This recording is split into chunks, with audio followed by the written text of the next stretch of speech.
Subscribe now and press the bell icon. Never miss an update.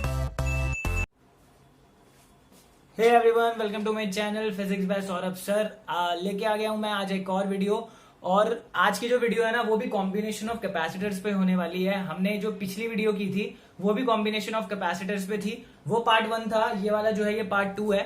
ये part 2 में इसलिए लेके आया हूं क्योंकि जो पार्ट 1 के जो क्वेश्चंस थे ना, उसमें हम सीरीज और पैरेलल पढ़ रहे थे। तो क्वेश्चन में ना दिख जाता था कि पैरेलल कौन सा है, सीरीज कौन सा है, तो आप बड़ी आसानी से उसको सॉल्व कर लेते थे। लेकिन जो आज की वीडियो में हम जो क्वेश्चंस करने वाले हैं ना, उसमें डायरेक्ट देखकर नहीं पता चलता कि कौन से कैपेसिटर सीरीज में है और कौन से कैपेसिटर्स पैरेलल में है। तो वहां पर जो आपको क्वेश्चन जो है करने में दिक्कत होती है, तो वो दिक्कत आप लोगों को ना हो तो वो वाले क्वेश्चंस मैं लेके आया हूँ। सीबीएसई में बहुत बार पूछा जाता है, आपके क्लास टेस्ट में पूछा जा सकता है, एंट्रेंस में पूछा जा सकता है। तो इन क्वेश्चंस को कैसे कैसे डील करते हैं, तो वो डिफरेंट टाइप के क्वेश्चंस हैं, उनको डिफरेंट तरीके से हम सॉल्व करेंगे। ओके, तो हमारा जो पहला जो टाइप का क्वेश्चन होगा ना, उसको मैंने नाम दिया मिंकू क्वेश्चन।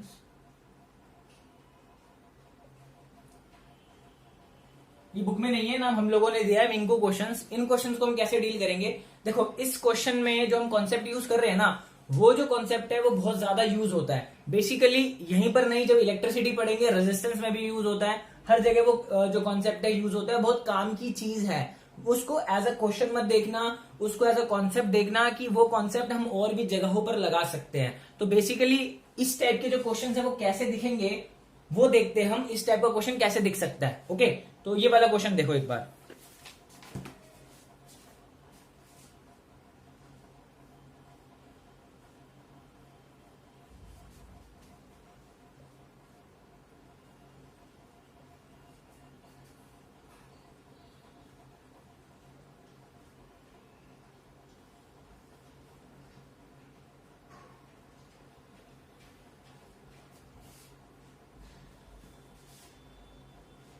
तो ये जो क्वेश्चन है हमारा, बेसिकली हमें ए और बी के बीच में हमें कैपेसिटेंस निकालनी है। हमारे पास ये 4 कैपेसिटेंस दिए हुए हैं, 2, 3, 5, 10 माइक्रोफैरेड के। ओके, तो ये देखो ए और बी पॉइंट मेंशन कर दिए गए हैं, इसके बीच में हमें कैपेसिटेंस निकालनी है। तो यहां पर जो कॉन्सेप्ट होता है ना, बड़ा सिंपल सा कॉन्सेप्ट है। वो वाले पॉइंट पकड़ लो जिसमें आपको कैपेसिटेंस निकालने का बोला है। जैसे इसमें उसने ए और बी के अबाउट बोला है, तो हमें ए और बी के बीच में कैपेसिटेंस निकालनी है, इफेक्टिव कैपेसिटेंस। तो इसके बाद हम एक बैटरी कनेक्ट कर देते हैं, अपनी मर्जी से एक बैटरी कनेक्ट कर देते हैं। ओके, तो ये देखो ये हमारा कंप्लीट सर्किट हो गया। हमें इन दोनों पॉइंट के बीच में कैपेसिटेंस निकालनी है और हमने उन दोनों पॉइंट्स के बीच में एक बैटरी लगा दी, सिंपल। तो जैसा कि आप जानते हो, अगर मैं बैटरी लगाता हूं तो जो छोटा टर्मिनल होता है ना, आप इसको 0 बोल सकते हो। क्या बोल सकते हो? 0 बोल सकते हो। और ये वाला जो बड़ा वाला एंड होता है, जो इसकी जो बैटरी की जो पोटेंशियल डिफरेंस है, उसे आप वी कह सकते हो। मैंने अभी के लिए वी ले लिया। ओके, अब देखो यहां से आप चलते जाओ यहां तक, इस पॉइंट तक हमारा कुछ भी, इसके अंदर कोई भी सर्किट एलिमेंट नहीं है, ये सिंपल एक वायर है। तो फायदा ये होता है कि अगर हमारे रास्ते में कोई भी सर्किट एलिमेंट नहीं पड़ता, तो ये जो पोटेंशियल है, यही पोटेंशियल हम यहां बोल देते हैं 0 है, और यही पोटेंशियल हम यहां बोल देते हैं 0 है। ये कॉन्सेप्ट बहुत यूज होता है, ये कॉन्सेप्ट सबसे ज्यादा यूज होता है। मतलब अगर हमारा सर्किट एलिमेंट नहीं है बीच में, तो हम वही पोटेंशियल लिखते चले जाते हैं। जैसे 0 है तो ये 0 0 0 0 0 0 0 और यहां तक 0 आ जाएगा, कोई दिक्कत वाली बात ही नहीं है। तो यहां तक हमारा 0 आ जाएगा। अब देखो यहां कैपेसिटेंस आ गई बीच में, तो मैं यहां पर 0 नहीं लिख सकता, मैं यहां पर 0 नहीं लिख सकता। तो यहाँ पे हमारी कैपेसिटेंस आ गई। सिमिलरली यहाँ पे V वोल्ट है, तो यहाँ पे जाते ये हमारा V वोल्ट हो गया, सिंपल। तो अब हमें पता नहीं है कि अब हमारा यहाँ पोटेंशियल क्या होगा, तो आप यहाँ पर लेट कर लेते, हम यहाँ पर पोटेंशियल को लेट कर लेते हैं। ओके, यहाँ पर पोटेंशियल बोल दो हमारा x है, यहाँ पर पोटेंशियल हमारा बोल दो x है। तो अगर आप ध्यान से देखो, अगर मैंने यहाँ x बोला, तो देखो आप यहाँ से चलते जाओ, कुछ भी सर्किट एलिमेंट बीच में पड़ रहा है। यहां पर कोई भी सर्किट एलिमेंट हमारा बीच में नहीं पड़ रहा, तो इस पॉइंट का भी पोटेंशियल हम क्या कह देंगे? x कह देंगे, सिंपल। अब सिमिलरली देखो ये जो पॉइंट है 0, ये 0 चलते जाओ, यहां पर ये जो पोटेंशियल है, इसका भी पोटेंशियल क्या हो गया? 0 हो गया। तो जैसा आप देख रहे होंगे, ये 0 तो ये भी 0, क्योंकि बीच में कुछ नहीं है। ये x है, तो यहां बीच में कुछ नहीं है, तो ये x हो गया। अब मैं काम कर क्यों रहा हूं? ये काम मैं इसलिए कर रहा हूं क्योंकि आप देख रहे होगे जो मैंने सवाल दिया है, इसके अंदर आप सीरीज पैरेलल नहीं बता सकते, इसलिए नेक्स्ट वीडियो बनानी पड़ी जिसमें हम नेक्स्ट डिफरेंट तरीके के क्वेश्चंस करेंगे कि इसके अंदर हमारा कोई भी सीरीज पैरेलल बताना मुश्किल है, तो हमें ये टेक्निक यूज करनी पड़ी। ओके, तो क्या किया, जिस पॉइंट में निकालना था हमें बैटरी लगा दी, एक को 0 एक को V। ध्यान रखना है सर्किट एलिमेंट बीच में नहीं होगा तो वो पोटेंशियल सेम रहेगा, 0 है तो 0 चलता जाएगा, V है तो V चलता जाएगा। अब यहाँ बीच में सर्किट एलिमेंट आ गया, मैंने X बोल दिया, ये X चलता चलता चलता यहाँ भी X होगा, और ये 0 यहाँ चलता चलता यहाँ पर 0 होगा। तो आपने देख लिया। अब इससे करने का फायदा क्या है, इस सर्किट को हम रीड्रॉ कर सकते हैं, इस सर्किट को हम रीड्रॉ कर सकते हैं। जब हम इस सर्किट को रीड्रॉ करेंगे तो आपका आंसर आपके सामने आ जाएगा। तो इस सर्कल को जब सर्किट को जब हम रीड्रॉ करते हैं बेसिकली, तो देखो यहाँ पर हमारे पास कितने पॉइंट है, हमारे पास यहाँ पर एक 0 वाला पॉइंट है, एक X वाला पॉइंट है और एक V वाला पॉइंट है ना। तो 0 वाला पॉइंट A है, इस X वाले पॉइंट को अब X ही रहने दो, और ये जो V वाला पॉइंट है ये B पॉइंट है। हमें A और B के बीच में ही कैपेसिटेंस निकालनी है, तो आप यहाँ 0 लिख के भी कर सकते हो और V लिख के भी कर सकते हो। हम A और B लेके लिख लेते हैं, तो यहाँ पे लिख लेते हैं A, यहाँ पे लिख लेते हैं B, और हमारा बीच में क्या है X। A का पोटेंशियल 0 है, बीच वाले पॉइंट का पोटेंशियल X है, और B वाले पॉइंट का पोटेंशियल V है। सिंपल, A का पोटेंशियल 0 है, X का तो X ही है, और B का पोटेंशियल V है। सिंपल। अब देखो बस सर्किट को ड्रॉ करते जाओ। ये 0 और X के बीच में कैपेसिटर है, 0 और X के बीच में कैपेसिटर है, इसको लगा दो, अच्छी बात है। फिर देखो इस X और 0 के बीच में एक और कैपेसिटर है, मतलब X और 0 A ही है, यहाँ पे एक कैपेसिटर और जोड़ दो, सिंपल, 2 आ गए। अब 0 और X के बीच में एक और कैपेसिटर है, तो 0 और X के बीच में एक और कैपेसिटर है, एक और जोड़ दो, तीनों कैपेसिटर जुड़ गए। अब X और V के बीच में एक और कैपेसिटर है, तो देखो ये कैपेसिटर, तो ये जो सर्किट था हमारा इसमें कन्वर्ट हो गया। ये जो हमारा इतना बड़ा सर्किट था जिसमें हमें समझ ही नहीं आ रहा था कि हमें सीरीज क्या लेना है, पैरेलल क्या लेना है, तो हमारा कैपेसिटर ये बन गया सर्किट। अब ये सर्किट बन गया तो आप जानते हो उसमें दिख रहा होगा आंसर, कोई अब दिक्कत वाली बात नहीं है, तीनों पैरेलल है और उसके साथ सीरीज है। तो ये 2 3 5 एंड दिस इज 10। आप जानते हो 2 3 5 का पैरेलल कॉम्बिनेशन क्या होता है। पैरेलल कॉम्बिनेशन निकालने के लिए हम क्या करते हैं, डायरेक्ट ऐड करते हैं। तो C equal to C1 plus C2 plus C3, तो कितना हो जाएगा 2 प्लस 3 प्लस 5, 10 माइक्रोफैरेड। अब ये जो 10 माइक्रोफैरेड है इसके साथ सीरीज में है, तो जो नेट कैपेसिटेंस है हमारी वो 10 और 10 सीरीज की आएगी। और 10 और 10 सीरीज क्या होता है मैंने सिखाया था, ऊपर मल्टीप्लाई कर देते हैं दोनों को और नीचे ऐड कर देते हैं।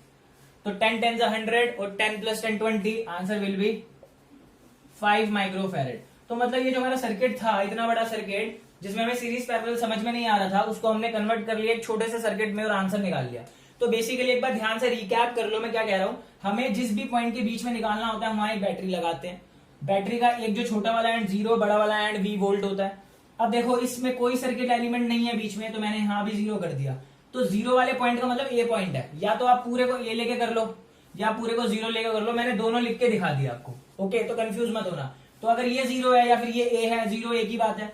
तो अब देखो यहां से कोई भी सर्किट एलिमेंट यहां पर नहीं था, सर्किट एलिमेंट, तो ये 0 है तो ये भी 0 होगा। सिमिलरली अगर ये V है तो ये अगर ये V है तो ये भी V होगा। सिंपल। अब देखो V के बाद यहां पर एक सर्किट एलिमेंट आ गया, तो मैं इसको सेम नहीं ले सकता, तो ये X है, तो ध्यान से देखो ये भी X होगा क्योंकि इसके बीच में कोई सर्किट एलिमेंट नहीं है। ऐसे देखना है, अगर सर्किट एलिमेंट आ जाता है तो आपको नंबर चेंज करना पड़ेगा। ओके, जैसे मैंने यहाँ किया, 0 के बाद यहाँ X लिया, ओके, और ये X है तो ये भी X है, तो सारे पॉइंट हमारे फिलअप हो गए। ठीक है, तो या तो आप पोटेंशियल लिख सकते हो या फिर ये ABC ही लिख के कर सकते हो। ओके, तो मैंने जो पॉइंट थे मेरे पास A, X और B मैंने लिख दिया।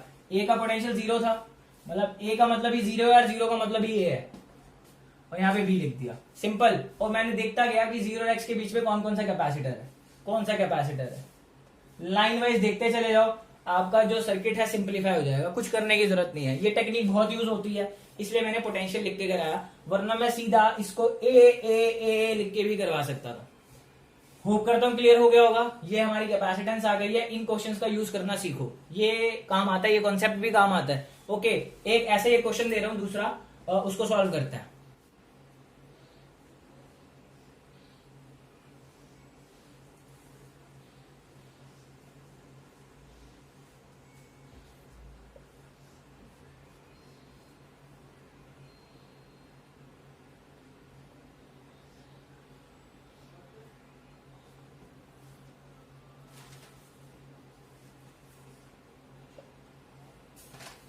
तो देखो ये हमें ये दिया 3 3 2 1 2।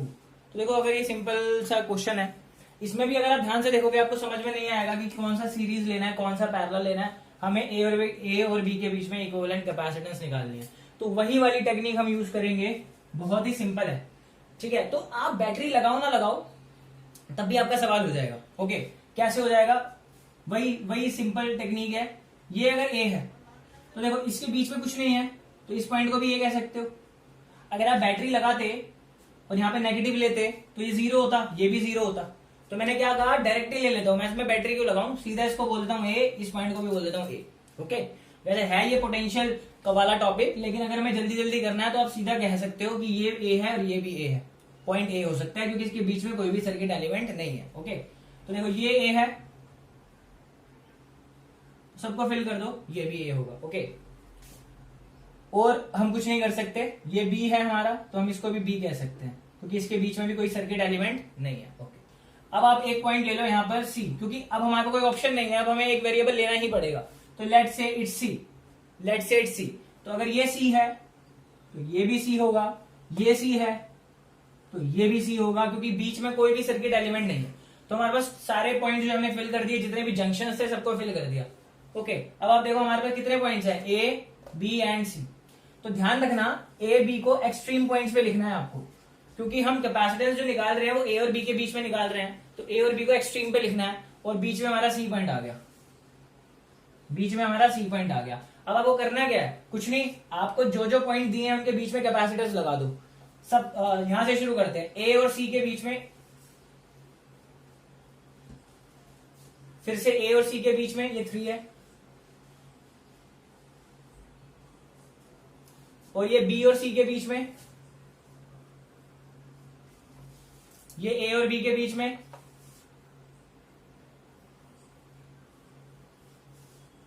और ये हमारा बी और सी के बीच में। तो देखो ये हमारा क्वेश्चन है, ये आ गया 2, और बी और सी के बीच में, ए और बी के बीच में हमारा था 2। तो देखो हमारा जो सर्किट है जिसमें हमें समझ ही नहीं आ रहा था कि सीरीज और पैरेलल कौन सा लेना है, इसमें हमें बड़े आराम से पता चल जाएगा कि हमारा सीरीज और पैरेलल कौन सा है। तो बड़े आराम से आप इसमें देख सकते हो, ये दोनों पैरेलल है, ये दोनों पैरेलल है, देन सीरीज है, और वो सीरीज इसके साथ पैरेलल है। तो यहां पर आप बड़े आराम से देख सकते हो, ये एक 10th क्लास का रेजिस्टेंस वाला ही क्वेश्चन बन गया। तो कुछ नहीं करना, तो ये 3 और ये 3 हमारा पैरेलल है, तो पैरेलल कॉम्बिनेशन 3 और 3 कितना होता है, ऐड हो जाता है, तो 6 हो जाएगा। तो ये बन गया हमारा 6। ओके, अब ये पैरेलल जो है 1 और 2 ये हो जाएगा 3, क्योंकि पैरेलल में हम डायरेक्ट ऐड कर देते हैं, और ये इसके साथ 2 पैरेलल है, ये हमारा ए, ये हमारा बी। अब आप देखो 6 और 3 का सीरीज, 6 और 3 का सीरीज मैंने बताया था क्या करते हैं, ऊपर मल्टीप्लाई नीचे ऐड करते हैं। तो करेंगे तो मल्टीप्लाई करके 18 ऐड करके 9, तो ये इन दोनों का जो हमारा सीरीज है वो आ जाएगा 2। तो सर्किट को अगर रीड्रॉ करूं तो कुछ ऐसा दिखेगा, ऊपर 2 और नीचे भी 2, क्योंकि इन दोनों का सीरीज अब 2 बन चुका है, और ऑलरेडी वहां 2 था, और 2 और 2 का पैरेलल क्या होता है 4। तो आंसर आ जाएगा हमारा 4 माइक्रोफैरेड। मैं माइक्रोफैरेड में कर रहा हूं सारी कैपेसिटेंस। तो देखो ये जो सर्किट था उसी का मिंकू वाला जो कॉन्सेप्ट है, इस मिंकू वाले कॉन्सेप्ट से हमने क्वेश्चन को सॉल्व कर लिया। ओके, तो इस कॉन्सेप्ट से हमने सवालों को सॉल्व किया। तो आपको करना कुछ नहीं होता, सिंपल है, जहां पर कोई भी सर्किट एलिमेंट ना दिखे आपको, उन पॉइंट्स को आपको सेम कंसीडर करना है। ओके, और जैसे ही बीच में कोई सर्किट एलिमेंट आ जाता है तो आपको वहां पर सेम पॉइंट नहीं लेना है। ये जो कॉन्सेप्ट हमने किया ये बहुत ज्यादा जरूरी है। ओके, और बहुत ज्यादा यूज होता है। तो ध्यान रखना, जिस भी 2 पॉइंट के बीच में कैपेसिटेंस निकालनी हो वहां बैटरी लगा लेना। अगर सिंपल इक्विवेलेंट कैपेसिटेंस बोल रहा है तो सीधा पॉइंट से कर देना, कोई दिक्कत नहीं आएगी। लेकिन अगर जहां पोटेंशियल का काम है, तुम्हें पोटेंशियल की जरूरत पड़ रही है, तो वहां पर तुम बैटरी लगा लेना, जिसके बीच में भी हमें निकालना होता है। और वहां पर इसको 0 बोल देना और उसको V बोल देना, और इसको 0 0 इसको भी 0 करके काम करना। मतलब बात वही है, मैं 0 0 0 लेके भी करता तो अभी मैं ए लेके कर रहा हूं, तो कोई फर्क वाली बात नहीं है। हमें तो सिर्फ कैपेसिटेंस चाहिए। मान लो कि इस सवाल में आपको पोटेंशियल की जरूरत पड़ जाए तो आप ये पोटेंशियल की वैल्यूज करके ही आप सवाल को कर सकते हो। मैं होप करता हूं आपको सवाल समझ में आए होंगे। ये मिंकू के जो क्वेश्चंस होते हैं इसी कॉन्सेप्ट पे होते हैं, और ये कॉन्सेप्ट सिर्फ यही नहीं और भी जगह पर यूज होता है, मैं बार बार बोल रहा हूँ। तो इस टाइप के क्वेश्चंस को खत्म करने से पहले एक क्वेश्चन होमवर्क के लिए लिख लो, वो क्वेश्चन आप लोगों को घर पे करना है, ठीक है? फटाफट नोट करो, फिर मैं एक होमवर्क के लिए क्वेश्चन देता हूँ। ये आपके लिए क्वेश्चन है, होमवर्क क्वेश्चन है, इसको घर पे करना। अब हम चलते हैं अपने टाइप 2 की क्वेश्चन की तरफ। जो हमारा जो टाइप 2 क्वेश्चन है उसको हम बोलते हैं पिंकू क्वेश्चन। ये हमारा था मिंकू क्वेश्चन, अब हम करेंगे पिंकू क्वेश्चन, ठीक है? तो जो हमारा पिंकू क्वेश्चन होगा वो पहले इसको नोट कर लो, फिर देखते हैं उसमें क्या ऐसी खास बात है, कुछ नया है। अब जो टाइप 2 है हमारी, वो हमारी पिंकू क्वेश्चन। अब इसमें क्या है, अब इसमें क्या नई चीज है, इसमें भी आप वही है, सीरीज पैरेलल नहीं देख पाओगे, तो इसमें भी हमें कुछ ना कोई कंसेप्ट लगाना पड़ेगा और हमारा आंसर आएगा। तो जो हमारा सेकंड पार्ट जो है पिंकू क्वेश्चन, वो है, उसको हम बोलते हैं व्हीटस्टोन। क्या बोलते हैं? Wheatstone bridge.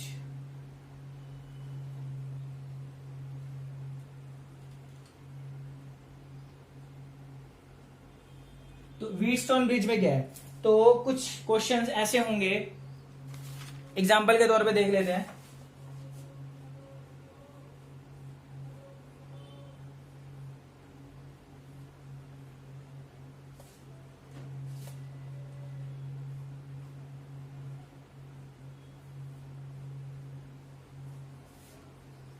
तो अगेन हमें इस ए और बी के बीच में इक्विवेलेंट कैपेसिटेंस निकालनी है। तो लेट्स से this is 2, this is 4 and this is 8 and this is 16 and this is 5। Okay, जैसा कि आप देख सकते हो इस क्वेश्चन के अंदर भी आपको सीरीज पैरेलल नहीं समझ में आएगा, ए और बी के बीच में हमें निकालना है। तो यहां पर हम एक कॉन्सेप्ट यूज करते हैं व्हीटस्टोन ब्रिज का। देखो हम क्या करते हैं, यहां से अगर मैं बैटरी लगा देता हूं, जैसे बैटरी लगाते थे, और मैंने आपको पिछली क्लास में बताया था कि बैटरी चार्ज सप्लाई करती है, तो यहां पे जाके आपका चार्ज डिवाइड होगा। तो जिस पॉइंट पर आपका चार्ज डिवाइड होता है ना, जिन दो कैपेसिटर्स में, उनका रेशियो चेक करते हैं। तो देखो यहां पर चार्ज डिवाइड होगा, तो ये दो कैपेसिटर्स हैं, तो इनका रेशियो कितना है? 2/4। और वैसे ही सिमिलरली दूसरे जो कैपेसिटर्स हैं उनका रेशियो चेक करते हैं 8/16। तो अगर आप रेशियो को ध्यान से देखो, दोनों का रेशियो बराबर आ रहा है। तो ये एक स्पेशल केस होता है। एक बार फिर से समझ लो, अगर आपको कुछ ऐसा कुछ क्वेश्चन आता है, अगर आप देखोगे कि जिस पॉइंट पर हमारा चार्ज डिवाइड होगा, उस पॉइंट पर अगर मैं देखूं कैपेसिटर्स का जो रेशियो है वो इक्वल आ रहा है, उस केस में होता क्या है कि ये वाला अगर जो पॉइंट अगर मैं बोलूं उसको सी और डी का पोटेंशियल सेम मान लेते हैं। Potential of C and D will be equal. होगा क्या? सी और डी का जो पोटेंशियल है वो इक्वल होगा। सी और डी का जो पोटेंशियल है वो इक्वल होगा।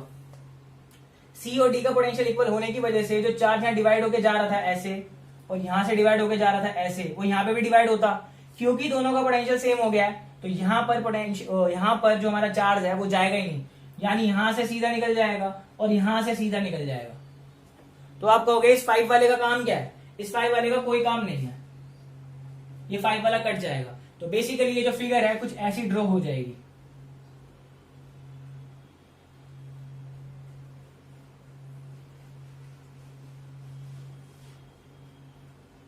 क्योंकि ये दोनों सेम पोटेंशियल पे थे, तो क्या मैं इनको जोड़ सकता हूं? ऑफ कोर्स सी बात है, जो 2 पॉइंट सेम पोटेंशियल पे होंगे तो मैं इनको 1 पॉइंट बना सकता हूं। तो मैंने इनको जोड़ के 1 पॉइंट बना दिया, मतलब इस 5 वाले कैपेसिटर का कोई काम नहीं था। ठीक है, तो अब हमारा जो क्वेश्चन था, जैसा कि आप देख सकते हो कितना सिंपल हो गया। तो ये जो कंडीशन होती है जिसमें हमारा जो रेशियो इक्वल होता है और बीच वाले कैपेसिटर्स में कोई चार्ज नहीं जाता, और ये जो 2 पॉइंट का जो पोटेंशियल है वो इक्वल हो जाता है, जिससे हम इसको 1 पॉइंट बना देते हैं, इसको हम बोलते हैं बैलेंस्ड व्हीटस्टोन ब्रिज।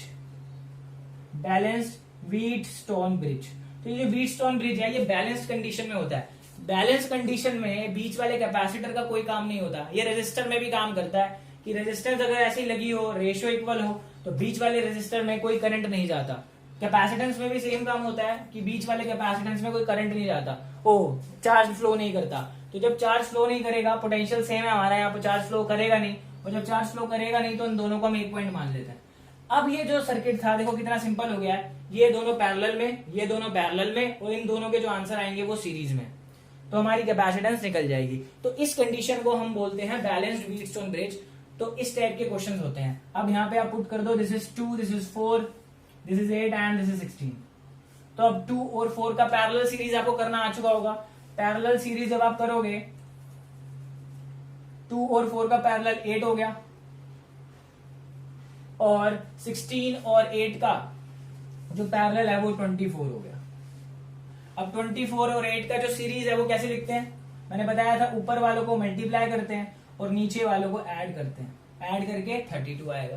तो दिस इज 8 4 32, 4 6 24। तो जो हमारी कैपेसिटेंस आ रही है वो आ रही है 6 माइक्रो फैरेड।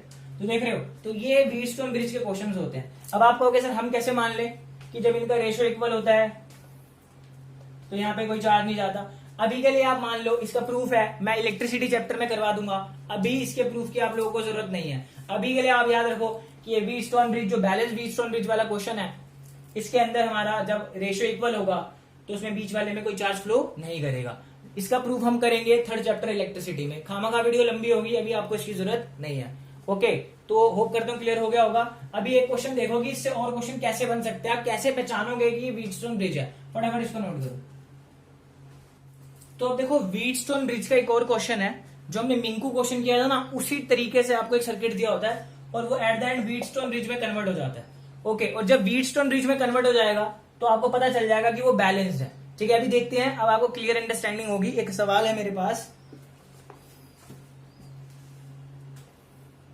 तो जैसे कि अगर ये फिगर दिख रही होगी आपको, ये जो फिगर है बिल्कुल मिंकू क्वेश्चन जैसी है, बस वो जो वायर थी खाली थी, यहाँ पे कैपेसिटेंस लगा दिया उन्होंने, और यहाँ पर आपसे पूछ रहा है इक्विवेलेंट कैपेसिटेंस कितनी होगी ए और बी के बीच में। तो इसको मैंने व्हीटस्टोन ब्रिज में इसलिए रखा है क्योंकि ये व्हीटस्टोन ब्रिज जैसा बन जाएगा। अभी हम इसको वैसे ही करेंगे जैसे मिंकू क्वेश्चन को करते थे। अगेन, अगर ये पॉइंट ए है तो मैं आगे ए नहीं ले सकता, क्योंकि देखो यहाँ भी कैपेसिटेंस है, यहाँ भी कैपेसिटेंस है। तो मैं यहाँ से अगर चलता जाऊं तो मैं इस पॉइंट को सी ले सकता हूँ, क्योंकि ये ए है तो दूसरा पॉइंट मुझे सी लेना पड़ेगा, सिंपल। सिमिलरली ये बी है हमारे पास, तो ये बी है, मैं चलता गया, देखो यहाँ कैपेसिटेंस आ गया, तो मैं इस पॉइंट को जाकर यहाँ डी ले सकता हूँ, क्योंकि बी तो ले नहीं सकता, क्योंकि वहां बीच में फिर से एक सर्किट एलिमेंट आ चुका है। तो देखो 4 पॉइंट बन गए हमारे पास, ए बी सी डी। और आपने पिछले क्वेश्चन में देखा था जो हमारा व्हीटस्टोन ब्रिज था उसमें भी 4 पॉइंट थे, 1 2 3 4 ऐसे कुछ था।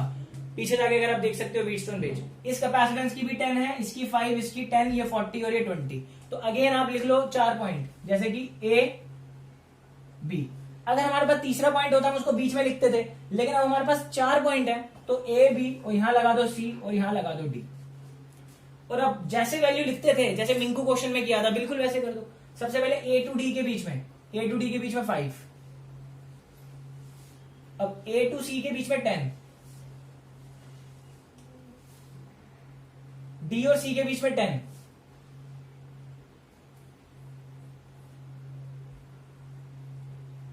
बी और सी के बीच में 40, और बी और डी के बीच में 20। ओके, तो ये हमारा, देखो ध्यान से अगर आप देखोगे, ये एक व्हीटस्टोन ब्रिज ही बन गया है, क्योंकि देखो जो पिछली फिगर मैंने बनाई थी कुछ ऐसी थी,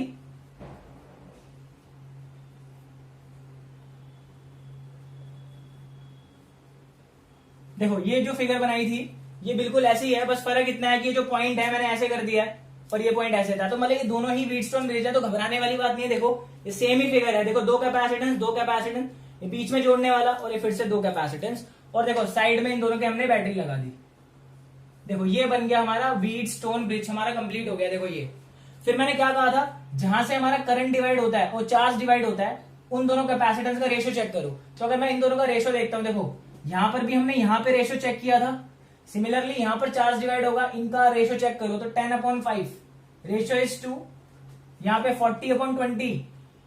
देखो रेशियो देखो इक्वल आ रहा है, और जब मैंने बताया था रेशियो इक्वल आ जाए, इट मींस अगर मैं इसको बोल दूं C1, इसको बोल दूं C2, इसको बोल दूं C3 और इसको बोल दूं C4, अगर C1/C2 इक्वल टू C3/C4 आ जाए तो बच्चों क्या हो जाता है, उस केस में ये जो व्हीटस्टोन ब्रिज है बैलेंस्ड हो जाता है। उस केस में हमारा जो ये व्हीटस्टोन ब्रिज है, ये जो व्हीटस्टोन ब्रिज है हमारा, ये हमारा बैलेंस हो जाता है। ओके, और बैलेंस कंडीशन में आप जानते हो, मैंने आपको बता दिया था, बैलेंस कंडीशन में जो चार्ज है बिल्कुल स्ट्रेट जाएगा और इधर से निकल जाएगा, इसके अंदर कोई भी चार्ज नहीं जाएगा। तो हम वो 10 जो माइक्रोफैरेड वाला है उसको रिमूव कर सकते हैं। तो हमारा जो सर्किट है देखो कितना ही सिंपल हो गया है। अब हमारा सर्किट कुछ ऐसा दिखेगा।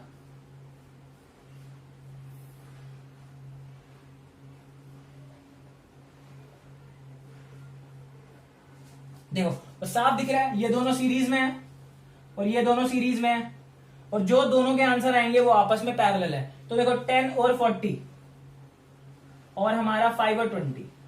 तो अब आप जानते हो 10 और 40 का सीरीज क्या है, मैंने आपको डायरेक्ट लिखना सिखाया सीरीज में, मल्टीप्लाई करते हैं और नीचे ऐड करते हैं तो आएगा 8। तो सर्किट को लिख दो यहां पर 8, और जो नीचे वाला है वो क्या आएगा 20 और 5 का, तो ऊपर मल्टीप्लाई करते हैं नीचे ऐड करते हैं 4, तो ये आ गया 8 और 4, और 8 और 4 पैरेलल है, तो 8 और 4 पैरेलल का आंसर जो सीधा ऐड होके आ जाएगा 12 माइक्रोफैरेड। देखो कितना ही सिंपल है। तो बेसिकली व्हीटस्टोन ब्रिज बन जाएगा ऐसा। तो जो मिंकू क्वेश्चन जैसा ही है, मिंकू क्वेश्चन में यहां पर कोई कैपेसिटर्स नहीं थे, लेकिन व्हीटस्टोन वाले में यहां कैपेसिटर आगे 4 पॉइंट मिल गए।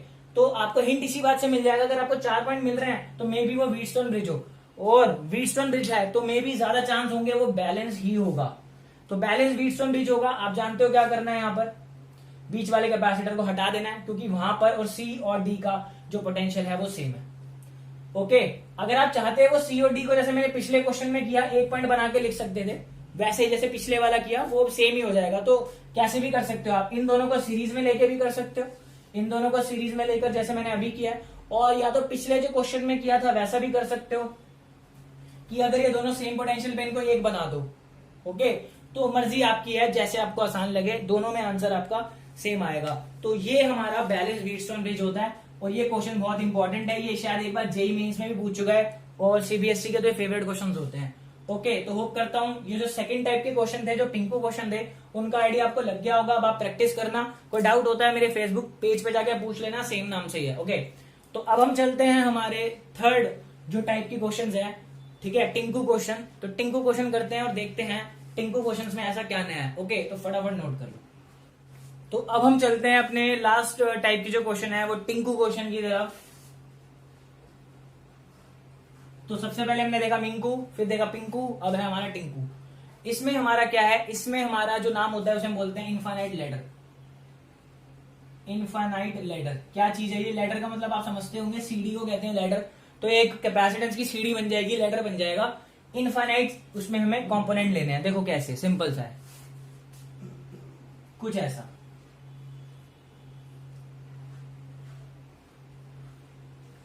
ये ए है और ये बी है, इसके अबाउट हमें कैपेसिटेंस निकालनी है, और ऐसे ही एलिमेंट आपके कनेक्टेड है।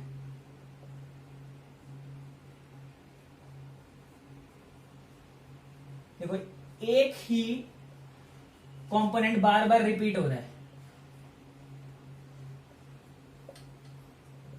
आपको ऐसी सी फिगर बना देगा। ओके, तो अगर आप ध्यान से देखोगे, ये इसको अगर मैं बोल दूं सी सी सी, अगेन सी सी सी, कैपेसिटेंस सबकी सी ले लेते हैं, एक जनरल रिजल्ट निकाल लेते हैं, उसमें कैपेसिटेंस की वैल्यू पुट करते रहेंगे, ठीक है ना। सी एक जनरल रिजल्ट निकाल लेते हैं, उसमें जो आंसर है उसमें वैल्यू जो है वो पुट करते रहेंगे, ठीक है। तो देखो सारी जो कैपेसिटेंस है सबकी सी सी सी ले ली। अगर आप ध्यान से देखोगे, ये जो एलिमेंट है ये वाला सी सी सी वाला, ये बिल्कुल वैसा है जैसे ये सी सी सी है, ये बिल्कुल वैसा है जैसे ये सी सी सी है, और ये भी बिल्कुल ऐसा है जैसे सी सी सी है। मतलब आपने नोटिस किया कि ये जो कंपोनेंट आपको दिख रहे हैं, ये तीन कैपेसिटर की जो यूनिट दिख रही है, ये बार बार रिपीट हो रही है। देखो रिपीटिंग यूनिट है, और ये कितनी बार रिपीट हो रही है? Infinite time. और आप देखोगे ये एक सीढ़ी जैसा लग रहा है, देखो बिल्कुल सीढ़ी जैसा लग रहा है, तो इसलिए लैडर कह रहे हैं इसको। This is called infinite ladder. चलता जा रहा है, कंपोनेंट रिपीट होता जा रहा है। तो क्वेश्चन ये है इस सवाल को करना कैसे। इसमें हमें थोड़ा सा एक कॉन्सेप्ट को समझना है। देखो ये इनफाइनाइट है ना, तो यानी बहुत दूर तक गया होगा, मतलब बहुत लंबा होगा। और बेसिकली मान लो, कंसीडर कर लो, अगर मैं समुद्र में से 1 गिलास पानी निकाल लूं तो कोई फर्क पड़ता है? समुद्र को कोई फर्क नहीं पड़ेगा। अगर मैं 1 करोड़ रुपए में से 10 रुपए खर्च कर दूं तो कोई फर्क नहीं पड़ेगा, अमाउंट हम ऑलमोस्ट 1 करोड़ ही बोलेंगे। तो सिमिलरली अगर मैं बोलता हूं the capacitance between A and B, मतलब इसके बीच में जो कैपेसिटेंस है, और यहां पर मैं पॉइंट ले लेता हूं इस यूनिट के इधर, सी और डी, ये पॉइंट, मतलब मैंने एक यूनिट हटा दी, यहां पे आ गया मैं। मान लो ये इंफिनिटी था, तो ए बी के बीच में कैपेसिटेंस, और मैंने इस यूनिट को हटा दो, तो अब हमारा लेटर यहां से शुरू हो रहा है, तो इसको बोल देना कैपेसिटेंस बिटवीन सी डी। क्या मैं दोनों को बराबर कह सकता हूं? लेट से इनकी कैपेसिटेंस मैंने एक्स ले ली। एक बार फिर से समझ लो, मैं कहता हूं the capacitance between A and B C X है, और मैं कहता हूं the capacitance between C and D भी एक्स है। ये सी एंड डी क्या है पहले समझ लो। अगर मैं एक एलिमेंट हटा दूं तो जो लेटर बचेगी वो है सी एंड डी। तो अब आप कहोगे आपने उसको हटा दिया फिर भी आप उसको एक्स क्यों बोल रहे हो, वो ए बी की एक्स है ना, तो सी डी की एक्स कैसे बोल रहे हो। मैंने वही बोला आपको, ये इनफाइनाइट लेटर है। अगर मैं एक कंपोनेंट हटा भी देता हूं तो क्या बचे हुए ऊपर कोई फर्क पड़ेगा ज्यादा? हाँ फर्क पड़ेगा, लेकिन वो फर्क नेग्लिजिबल होगा। मैं कह सकता हूं कि दोनों की ए और बी के बीच में और सी और डी के बीच में जो कैपेसिटेंस है वो सेम रहेगी। वही वाली बात है कि अगर आप 1 करोड़ रुपए में से 10 रुपए खर्च भी कर दो तो फर्क नहीं पड़ने वाला। वही वाली बात है, अगर आप इनफाइनाइट लेटर में से एक रिपीटिंग यूनिट हटा भी दोगे तो क्या कैपेसिटेंस में कोई फर्क पड़ेगा? अगर मैं पूरे की एक्स बोल रहा हूं तो एक कंपोनेंट हटा के भी एक्स बोल दूंगा तो क्या कुछ फर्क पड़ेगा? बिल्कुल नहीं पड़ेगा। इसलिए मैं पूरे की भी बोल रहा हूं एक्स और एक कंपोनेंट हटा के सी और डी की भी बोल रहा हूं एक्स। ओके, सी और डी मतलब पूरा यहां से पीछे तक का, उसकी कैपेसिटेंस भी बोल रहा हूं एक्स। तो अब ये सर्किट कैसा बन जाएगा? अब ये सर्किट अगर मैंने एक अजम्पशन लिया तो अब ये जो सर्किट है कुछ ऐसा बन जाएगा। ये हमारा ए था, ये हमारा बी था। अब जो सी टू डी वाले थे यहां पर, ये जो सी टू डी वाले पीछे थे, इन सबकी मैंने एक्स ले ली ना। तो जब मैंने पूरे कैपेसिटेंस की मतलब जो पीछे पूरा इन्फिनिट तक था उसकी कैपेसिटेंस मैंने एक्स ले ली, तो वो सारे के सारे सॉल्व होकर एक वैल्यू दे देंगे मुझे, एक कैपेसिटर दे देंगे जिसकी वैल्यू एक्स है। मैंने एक्स मान ली, ये हमारा सीडी है ना। तो सीडी की कैपेसिटेंस मैंने क्या ले ली? एक्स ले ली। तो वो सारे के सारे एक कैपेसिटर बन गए जिसकी वैल्यू हमारे पास एक्स है। ओके, और लॉजिक समझ में आ गया कि मैंने ए बी और सीडी की दोनों की एक्स क्यों ली है? क्योंकि ए बी मैंने पूरे का एक्स ले लिया और सीडी का मैंने इसलिए एक्स ले लिया क्योंकि अगर इनफाइनाइट में से एक एलिमेंट निकाल के भी मैं पीछे वालों का एक्स ले भी लूं तो फर्क नहीं पड़ने वाला क्योंकि वो इनफाइनाइट है। तो हमारा फिगर कुछ ऐसा बन गया क्योंकि मैंने पीछे वाले को सीडी वाले को एक्स ले लिया, तो उन सबका सॉल्व होके मैंने एक्स ले लिया। सिंपल है, बस इतना कॉन्सेप्ट समझना है, आगे की कहानी तो आपको आई जाएगी। This is C and this is C. Okay, तो मैं इसको थोड़ा सा रब कर रहा हूं साइड में। अगर आप ध्यान से देखोगे, अगर मुझे कैपेसिटेंस निकालनी है तो ये दोनों पैरेलल है, तो इन दोनों का पैरेलल कितना होता है? C plus X. तो अब सर्किट ऐसा हो जाएगा, this is your C plus X, this is C and this is C. मुझे कैपेसिटेंस निकालनी है ए और बी के बीच में। तो अब देखो ये तीनों सीरीज में, तो मैं क्या लिखूंगा? 1 अपॉन, अब मुझे जो आंसर मिलेगा वो capacitance between A and B मिलेगा जब मैं इन तीनों को सॉल्व करूंगा। तो कैसे सॉल्व करते हैं सीरीज को? 1 अपॉन कैपेसिटेंस ऑफ ए और B equal to 1 upon C plus 1 upon C plus 1 upon C plus X. Series का फॉर्मूला यही होता है ना। और जब इन तीनों का सीरीज लगाऊंगा तो मुझे किसकी कैपेसिटेंस मिलेगी? ए और बी की। और ए और बी की कैपेसिटेंस मैंने क्या लेट करी है? एक्स लेट करी है। यही कॉन्सेप्ट लगाना है, उसके बाद तो क्वेश्चन कुछ भी नहीं है। ये समझना था बस कि पूरे की भी सी ले सकते हैं और सी ओ डी की भी हम पूरे की हम एक्स ले सकते हैं और सी ओ डी की भी एक्स ले सकते हैं। रीजन क्या बोलोगे कि जब पूरे का हम एक्स ले सकते हैं तो एक एलिमेंट हटाकर भी हम एक्स ले सकते हैं क्योंकि ये एक इनफाइनाइट लेटर है। ओके, तो बस लगा दो 1 अपॉन एक्स, 1 बाय सी 1 बाय सी 2 बाय सी। आगे आपको अपनी मैथमेटिक्स यूज करनी है, ज्यादा कुछ नहीं है। 1 upon x equal to, LCM ले लिया, सी से सी कट गया तो this is 2c plus x plus c. तो this is 2c plus 2x plus c upon c square plus C x. इतना आ गया होगा आपको समझ में। एलसीएम लिया है सिर्फ, फटाफट इसको इतना नोट करो, फिर आगे इसकी कैलकुलेशन करते हैं। तो यहां पर क्रॉस मल्टीप्लाई कर दो, हो जाएगा 2cx plus 2x square plus C X. C X cancel, you will get 2x square plus 2cx plus C square. देखो ध्यान से, क्वाड्रेटिक इक्वेशन है in X square, in X, ये क्वाड्रेटिक इक्वेशन है इन एक्स। देखो X square की term है, X की टर्म है, कांस्टेंट टर्म है। ओके, तो कैसे सॉल्व करते थे? 10वीं कक्षा में एक फॉर्मूला पढ़ा होगा, X equal to minus B plus minus under root B square minus 4ac upon में 2a। सिंपल, एक्स की वैल्यू क्या आ जाएगी? बी क्या है हमारे पास? 2c, ए हमारे पास 2 है और सी जो हमारा जो कांस्टेंट है वो सी स्क्वायर है। ओके, ये स्मॉल सी है, इसको वो कैपेसिटेंस वाला सी मत समझ लेना। ओके, तो यहां पुट कर दो बस बच्चों की तरह, minus 2c plus minus under root B square कितना हो जाएगा? 4c स्क्वायर माइनस, अब 4ac कितना हो जाएगा? 4 इंटू 2 8 माइनस माइनस प्लस हो जाएगा, क्योंकि देखो ये सी स्क्वायर इधर जाके माइनस हुआ है, ये सी स्क्वायर इधर माइनस है, तो you will get minus minus plus, क्योंकि यहां पर आप ऐसे करोगे 4 इंटू ए है हमारे पास 2 इंटू सी है हमारे पास माइनस सी स्क्वायर, तो देखो 4 two 8 minus minus plus, okay, और 2a 2 टू 4। अब आपको करना क्या है, माइनस 2c प्लस माइनस। अब देखो 8 और 4 कितना होता है, 12 होता है, 12 सी स्क्वायर, और रूट 12 को हम क्या लिख सकते हैं, 2 रूट 3, रूट 12 को क्या लिख सकते हैं, 2 रूट 3, और सी स्क्वायर का जो रूट कट के बाहर आ जाएगा c अपॉन में आ जाएगा 4, ओके, अपॉन में आ जाएगा 4।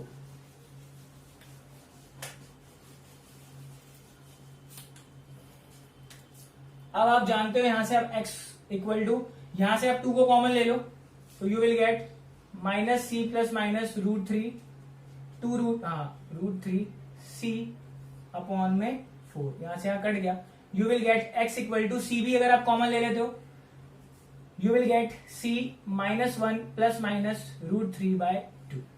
देखो ये हमारी कैपेसिटेंस है, ये यहाँ पे 2 वैल्यू है, अगर आप एक बार लिख देते हो -1 माइनस रूट 3/2 और दूसरा आएगा -1 प्लस रूट 3/2। जैसा कि आप जानते हो कि कैपेसिटेंस कभी भी नेगेटिव में नहीं हो सकता, तो ये आंसर हमारा नेग्लिजिबल हो गया, नेग्लेक्ट हो गया, सॉरी नेग्लिजिबल नहीं नेग्लेक्ट हो गया, और x की वैल्यू आ गई हमारे पास, जो कैपेसिटेंस है वो आ गई c, ये आ गई हमारी कैपेसिटेंस। तो x equal to c/2 root 3 minus 1। देखो इंपॉर्टेंट रिजल्ट है ये, मैंने जनरल रिजल्ट निकलवा दिया है आप लोगों को। अगर उस लेटर में c की वैल्यू आपको 1 दे देता, मान लो जो मैंने लेटर बनाया था ये वाला, मैंने सबकी वैल्यू सी ली थी, मैंने सबकी वैल्यू सी ली थी, अगर वो आपको 1 दे देता और आपको फॉर्मूला याद है तो आपको पता है आपका आंसर क्या आएगा, यहाँ 1 पुट करोगे तो आंसर आ जाएगा रूट 3 माइनस 1/2, सिंपल।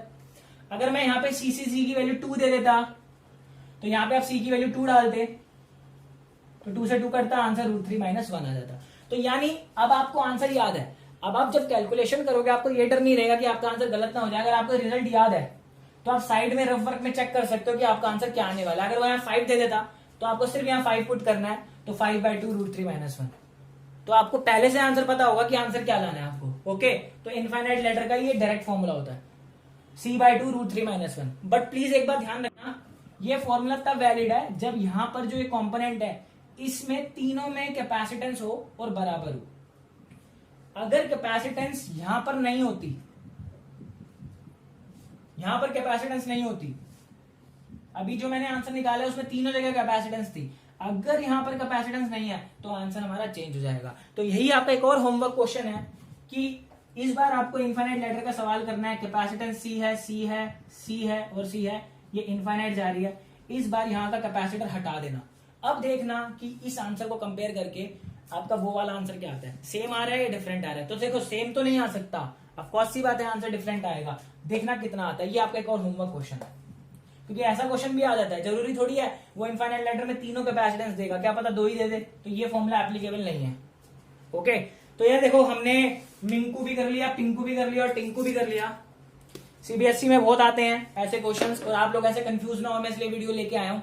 होप करता हूँ यार आपका आज का लेक्चर समझ में आया होगा। कोई भी अगर आपको क्वेश्चन नहीं होता, कोई डाउट होता है, कमेंट कर दिया करो और होमवर्क क्वेश्चन जरूर किया करो यार, वो आप लोगों के लिए अच्छा है।